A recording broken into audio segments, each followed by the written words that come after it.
आखिर महादेव ने कर्ण को कौन सा वरदान दिया था? 99% लोग महाभारत के इस पहलू को नहीं जानते। दोस्तों, हम सबको पता है कि अर्जुन और कर्ण दोनों ही महान धनुर्धर बनना चाहते थे और दोनों के रास्ते अलग थे, किंतु लक्ष्य तो एक ही था, महाभारत का युद्ध। कहा जाता है जितना सरल रास्ता अर्जुन के लिए एक राजपुत्र होने के द्वारा था, उतना ही कर्ण के लिए एक सूतपुत्र होने के लिए कठिन रास्ता था महाभारत का युद्ध।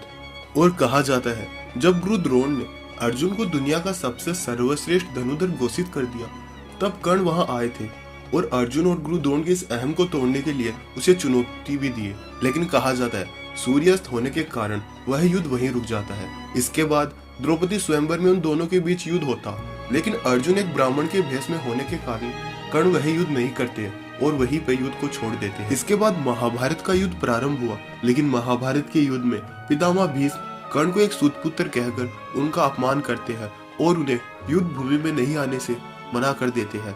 इसी कारण कर्ण युद्ध भूमि में तब तक नहीं जाते जब तक पितामह भीष्म जिंदा रहते हैं। कहा जाता है इसके पश्चात जब पितामह भीष्म की मृत्यु हो जाती है तो वह युद्ध भूमि का 17वां दिन होता है। उस दिन कर्ण और अर्जुन में युद्ध होने वाला था और यह महाभारत का सबसे भयानक युद्ध था। इस युद्ध को देखने के लिए कहा जाता है स्वयं देवता भी धरती पर आ गए थे। कहा जाता है इन दोनों का यह युद्ध बहुत ही प्रलयंकारी सिद्ध हुआ। और कहा जाता है इस युद्ध में किसी ने कर्ण का साथ दिया तो किसी ने अर्जुन का। दोस्तों, इसी युद्ध में महादेव ने कर्ण को वरदान दिया था।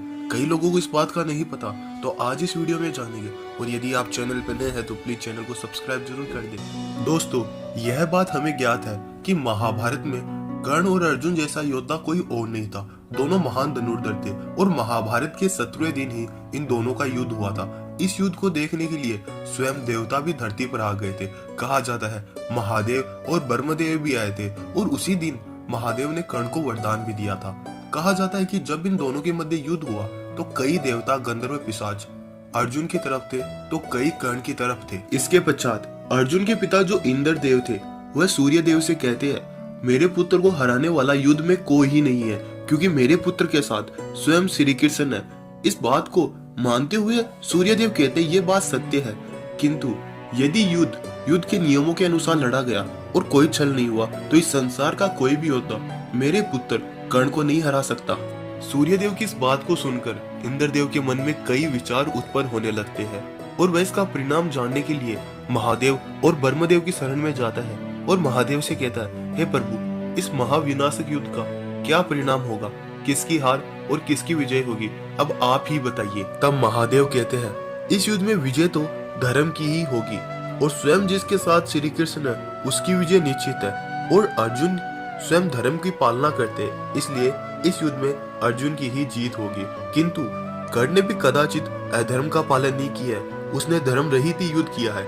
केवल उसका मित्र अधर्मी होने के कारण वह अधर्म के पक्ष में खड़ा है और अपने वचनों का पालन कर रहा है। इसलिए मैं कर्ण को भी आशीर्वाद देता हूँ, वह भी पितामह भीष्म गुरु द्रोण के साथ उच्च लोक को ही प्राप्त होगा।